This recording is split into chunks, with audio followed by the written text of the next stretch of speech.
I'm Sudha Kumari. I'm a postdoctoral fellow in Irvine Lab at the Koch Institute for Integrative Cancer Research at MIT. Hi, I'm Iran. I'm working in Darrell Irvin's lab at Koch Institute at MIT. We combine tools from different areas of research such as biomaterial sciences, bioengineering, and immunology to tackle the problems in existing field of cancer immunotherapy. So immune cells have innate ability to detect and kill tumor cells. And T cells are an important component of that. T cells have the ability to kill tumor cells. But what happens is that when tumor develops, it suppresses T cells in that environment, in the tumor microenvironment. So this image shows multiple T cells, the round small red cells, interacting with tumor cells, which are the large green cells. And the T cells have been loaded with nanoparticles carrying drug, and the particles are in golden color. The nanoparticles encapsulating different kind of supporting drugs to the T cells. And when they become the backpacks of the T cells, the drugs will be released out gradually to provide support to the T cells carrying them. And the T cells will be strong enough to kill the tumor cells before tumor cells suppress the T cells.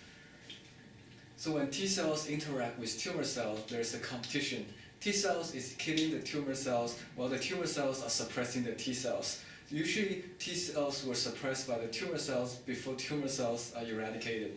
So with the support of the nanoparticles, T cells have become like a super T cells. They can kill the tumor cells more easily, and one T cells may be able to kill multiple tumor cells. But what is interesting about this image is that all those processes are seen simultaneously. And you can see that there are T cells that are just looking for targets. You can see T cells that are just beginning to form contacts with tumor cells. You can also see stable contacts with tumor cells, and you can see tumor cells early death. By using this image, we can tell whether our nanoparticles they have the specificity. They either directly target the T cells or they actually bind to other non-relevant cells. So in this image, it shows that the particles are only on the T cells but not on other cells. So we can know that the T cells, the particles are actually targeting the T cells. Adoptive T cell therapy has proven very efficient in clinical trials. It has induced more than 70% complete cure in the leukemia patients. But the cost is a very limiting factor as a single dose is more than $40,000 and patients have to undergo multiple doses for complete treatment.